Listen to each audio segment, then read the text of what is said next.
नमस्कार, स्वागत है बिहार समाचार में। आइए देखते हैं बिहार की 10 फटाफट बड़ी खबरों को। 4000 लोगों को बिहार सरकार देगी नौकरी। जुलाई से इस विभाग में शुरू होगी बहाली की प्रक्रिया। ग्रामीण कार्य विभाग में इसी साल जुलाई तक करीब 4009 पदों पर बहाली प्रक्रिया शुरू होने की संभावना है। इसके तहत अभियंता प्रमुख से लेकर सहायकों तक की बहाली होगी। इसकी मंजूरी दिसंबर 2023 में राज्य सरकार से मिल चुकी है। अब इन पदों पर बहाली के लिए वित्तीय प्रबंधन का इंतजाम करने की प्रक्रिया शुरू होगी। इस बहाली का मकसद विभाग के बड़े दायित्वों के तहत कामकाज को बेहतर तरीके से पूरा करना है। इसमें ग्रामीण सड़कों, पुलों का निर्माण और मेंटेनेंस शामिल है। यूपीएससी में कम हो रहा बिहार का जलवा। आईएएस आईपीएस की संख्या में भारी कमी। यूपीएससी में जलवा है बिहार का, यह बात अब पुरानी हो गई है। आईएएस बनने की राह में अब बिहार के युवा पिछड़ते जा रहे हैं। एक समय था जब लोग कहते थे कि आईएएस कैसे बनना है, यह बिहारियों से पूछो, लेकिन आंकड़े यह बताते हैं कि यूपीएससी की रेस में बिहार के युवा पिछड़ते जा रहे हैं। साल 2019 में 180 अभ्यर्थी ऐसे थे जिनका चयन बिहार से हुआ था। वहीं यूपीएससी 2023 में मात्र 32 युवाओं का चयन हुआ है।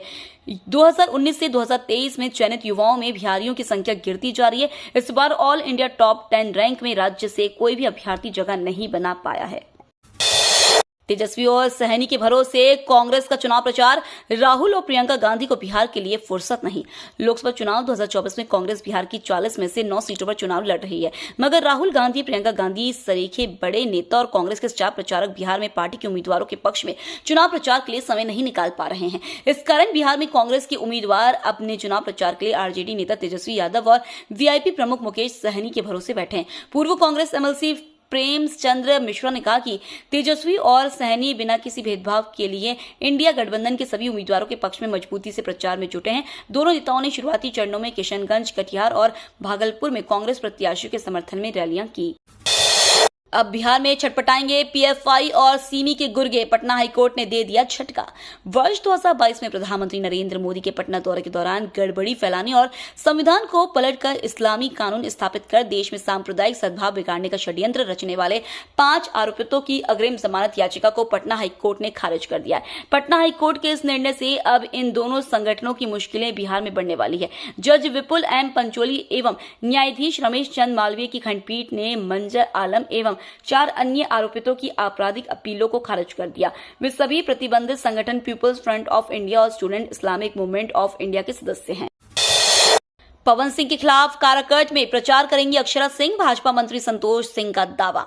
बिहार की काराकट लोकसभा सीट पर भोजपुरी स्टार पवन सिंह के निर्दलीय चुनाव लड़ने के बाद सियासी पारा गरमाया हुआ है। अब नीतीश सरकार में बीजेपी कोटे से मंत्री संतोष कुमार सिंह ने दावा किया है कि पवन सिंह के खिलाफ भोजपुरी अभिनेत्री अक्षरा सिंह काराकट में प्रचार करेंगी।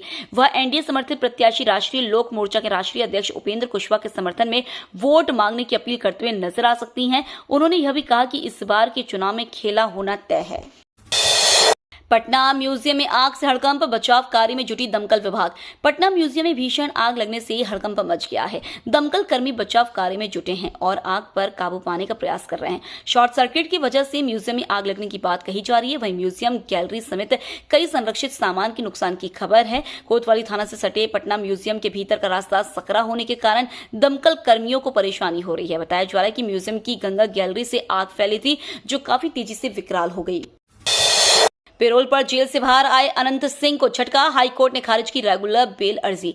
मोकामा के पूर्व विधायक और बाहुबली अनंत सिंह को पटना हाईकोर्ट से झटका लगा है। कोर्ट ने अनंत सिंह की नियमित जमानत की अर्जी को खारिज कर दिया। न्यायमूर्ति एनके पांडे की एकल पीठ ने अनंत सिंह के आपराधिक इतिहास को देखते हुए यह आदेश दिया।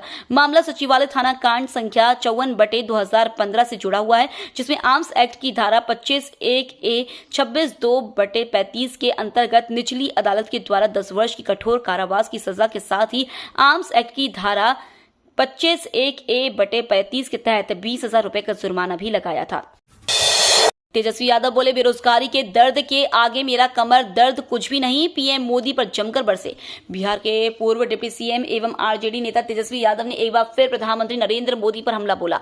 उन्होंने अपने कमर दर्द के बारे में भी जनता से बात की।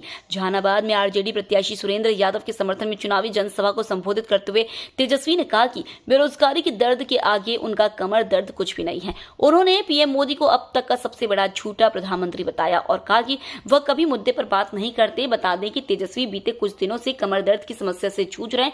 2 दिन पहले उन्होंने पटना के IGIMS में जांच और इलाज भी कराया था। उसका जीरो शून्य हो जाएगा, पूरा खानदान समाप्त हो जाएगा। तेजस्वी यादव पर भड़के अश्विनी चौबे। आरजेडी नेता और पूर्व डिप्टी सीएम तेजस्वी यादव अपनी हर चुनावी सभाओं के दौरान दावा करते नजर आ रहे हैं कि इस बार बिहार में एनडीए का खाता भी नहीं खुलेगा और 4 जून को एनडीए की देश से विदाई तय है। तेजस्वी के इस बयान पर केंद्रीय मंत्री अश्विनी चौबे भड़क उठे हैं। पत्रकारों के साथ बातचीत के दौरान उन्होंने कहा कि अरे उसके पिताजी को बोलो, उसका जीरो शून्य हो जाएगा और उसका पूरा खानदान समाप्त हो जाएगा। चुनाव भर जेब में लेकर ना घूमे इतना कैश, पकड़े जाने पर हो जाएगी मुश्किल। लोकसभा चुनाव में मशरक से गुजर रही छपरा मशरक एसएच 90 पर महाराणा प्रताप चौक और एनएच 227A राम जानकी पथ पर बंसोई पुलिस चेक पोस्ट व लखनपुर गोलंबर पर विशेष टीमें निगरानी के लिए लगाई गई हैं, जो आने जाने वाले छोटे बड़े सभी वाहनों की चेकिंग समेत रुपए लाने ले जाने की भी चेकिंग कर रहे हैं। 50,000 या उससे अधिक नकदी लेकर चल रहे हैं तो आपको ये बताना होगा कि यह राशि कहां से मिली, बैंक से निकाले या फिर किसने दी है। इसके दस्तावेज न दिखाने पर टीम आदर्श आचार संहिता के प्रावधानों के तहत नकदी जब्त कर लेगी।